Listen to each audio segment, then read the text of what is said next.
दोस्तों, हमारा ब्रह्मांड इतना विशाल है कि इसकी कल्पना करना भी काफी मुश्किल है। हम इसी बात से अंदाजा लगा सकते हैं कि सिर्फ हमारी मिल्की वे गैलेक्सी में ही 300 से 400 अरब तारे मौजूद हो सकते हैं, जो कि एक दूसरे से कई लाइट ईयर की दूरी पर मौजूद हो सकते हैं। इन सभी तारों की लिस्ट में तो ज्यादातर तारे ऐसे हैं जो हमारे सन की ही तरह एक स्टार सिस्टम का हिस्सा हैं। इस विशाल ब्रह्मांड में हम जिस तरफ भी नजर घुमाते हैं, हमें हर चीज बिल्कुल परफेक्ट नजर आती है। जैसे सोलर सिस्टम की ही अगर बात करें तो इसके सेंटर में एक सूरज है, इसके बाद 4 इनर प्लैनेट, उसके बाद asteroid belt, 4 outer planet, Kuiper belt और फिर आता है विशाल ऊट क्लाउड। ये सभी मिलकर हमारे स्टार सिस्टम को बिल्कुल परफेक्ट बनाते हैं। ठीक इसी तरह मिल्की वे गैलेक्सी में अगर सभी स्टार्स की बात करें तो इनकी आपस में दूरी सदियों से एक जैसी बनी हुई है। ये अपनी अपनी पोजीशन पर बैठकर मिल्की वे गैलेक्सी का चक्कर लगाते हैं,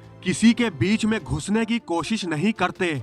पर वैज्ञानिकों ने इस ब्रह्मांड में कुछ ऐसे तारों की भी खोज की है जो किसी भी स्टार सिस्टम का हिस्सा नहीं है। मतलब इस ब्रह्मांड में उनका अपना कोई ठिकाना नहीं है, वो ऐसे ही ब्रह्मांड में भटकते रहते हैं। वैज्ञानिक बताते हैं कि ये ऐसे स्टार्स होते हैं जो किसी एस्ट्रोनॉमिकल यूनिट के दौरान अपने स्टार सिस्टम या फिर अपनी गैलेक्सी से निकाल कर फेंक दिए जाते हैं और फिर पूरे ब्रह्मांड में इधर उधर घूमते फिरते रहते हैं बिना किसी ठिकाने के। और इन्हें काफी मजा भी आता है किसी भी दूसरे स्टार सिस्टम में घुसकर उन पर कब्जा करने में।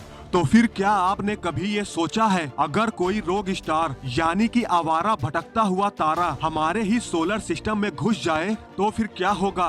क्या वो हम पर पूरी तरह से कब्जा कर लेगा? इसके घुस जाने के बाद हमारे स्टार सिस्टम में कितनी तबाही मचेगी? क्या हमारा स्टार सिस्टम पहले की ही तरह रहेगा या फिर इसमें कोई बदलाव आ जाएगा?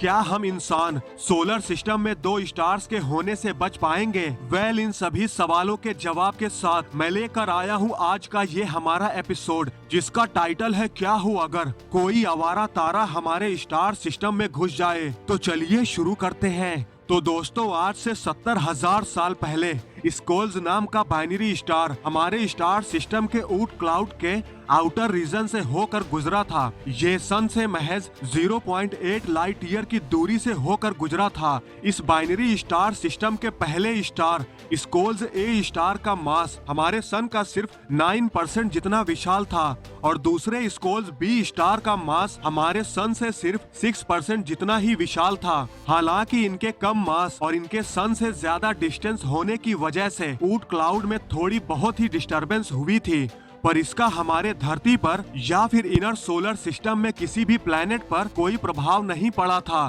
क्योंकि ये ऊट क्लाउड के आउटर रीजन से ही विपरीत दिशा की ओर मुड़ गया था। पर कई सालों तक किए गए अध्ययनों से वैज्ञानिकों ने सिर्फ हमारी मिल्की वे गैलेक्सी में ही अभी तक करीब 700 रोग स्टार यानी आवारा तारे का पता लगाया है।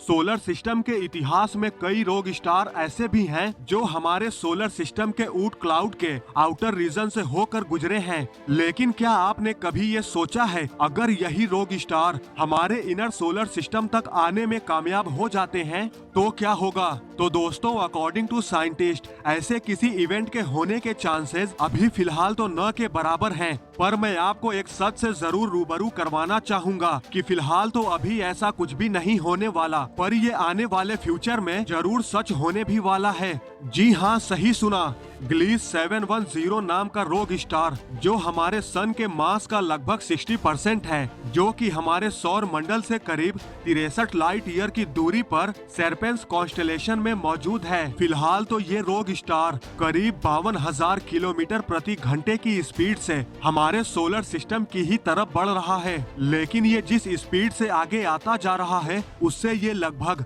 अगले 1.3 करोड़ सालों में हमारे सोलर सिस्टम में आ जाएगा और ये सिर्फ 0.3 लाइट ईयर से भी कम दूरी से हमारे सौर मंडल के आउटर रीजन यानी ऊट क्लाउड से गुजरने वाला है।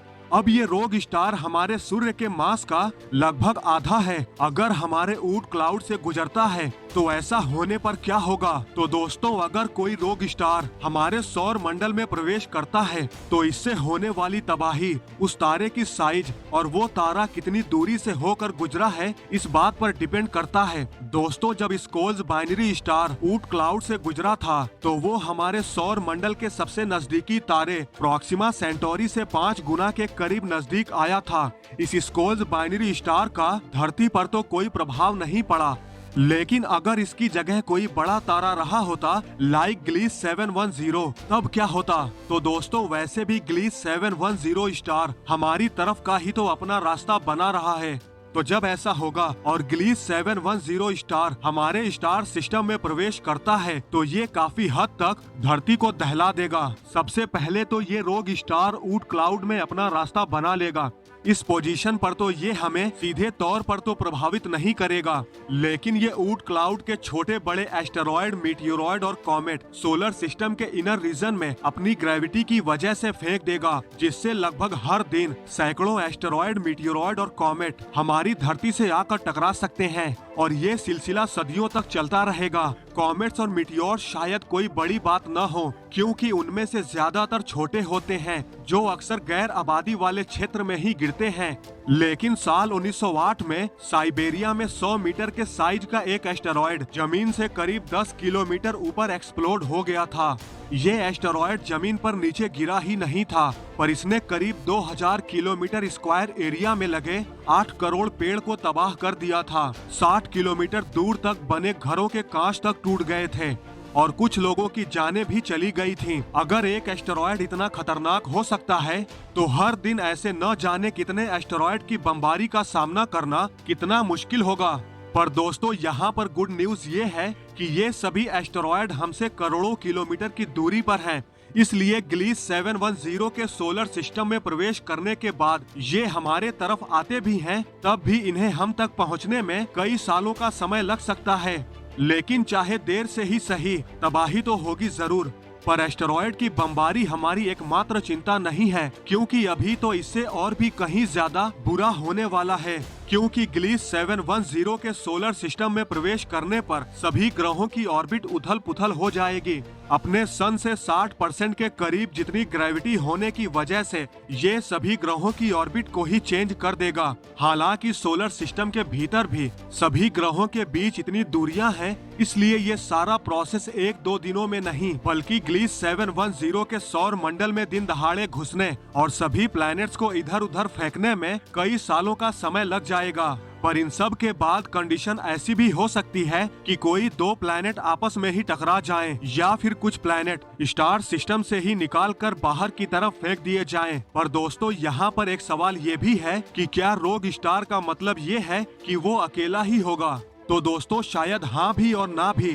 पर दोस्तों, अगर ऐसा हुआ, अगर ग्लीस 710 के साथ उसके अपने प्लैनेट्स और उनके अपने मून्स भी हुए, तब तो नजारा और भी बदतर हो जाएगा। सभी प्लैनेट की ऑर्बिट तो तहस नहस तो होगी ही, साथ ही इन दोनों स्टार सिस्टम के अपने अपने प्लैनेट्स और मून्स आपस में ही टकरा सकते हैं, जिसके कोलिजन से पूरा इलाका डस्ट और मलबे में कन्वर्ट हो जाएगा। और अगर गलती से भी ग्लीस 710 हमारे सन से टकरा जाता है, तब तो हमारे सोलर सिस्टम में कुछ भी नहीं बचेगा, सब कुछ तहस नहस हो जाएगा। हमारे मिल्की वे गैलेक्सी में एक स्टार सिस्टम की गिनती कम हो जाएगी। यानी दोस्तों, अगर सिंपल शब्दों में कहा जाए, अगर अगले 1.3 करोड़ सालों से पहले ग्लीस 710 स्टार ने अपना रास्ता नहीं चेंज किया, तो हमारा सौर मंडल अगले 1.3 करोड़ सालों में ही हम इंसानों का अस्तित्व ही खत्म हो जाएगा। यहाँ तक कि कोई भी प्रजाति नहीं बचेगी, क्योंकि अगर एस्टेरॉयड इम्पैक्ट से किसी तरह से अगर कोई प्रजाति बच भी जाती है,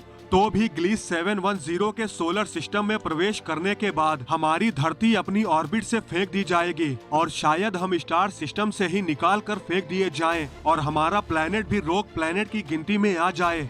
हाँ, अगर ग्लीस 710 स्टार के घुसने से पहले हम इंसानों ने किसी और स्टार सिस्टम में जीवन को ढूंढ लिया हो और वहाँ पर अपना बसेरा बसा लिया हो, तो हमारी प्रजाति बची रह सकती है, अन्यथा हमारा ग्लीस 710 से बचना इम्पॉसिबल है। तो दोस्तों, आज की इस वीडियो में बस इतना ही। आई होप आपको ये वीडियो जरूर पसंद आई होगी। अगर आपको ये वीडियो पसंद आई है तो लाइक और शेयर करना न भूलें और ऐसी ही अमेजिंग वीडियो देखने के लिए हमारे चैनल को सब्सक्राइब करना न भूलें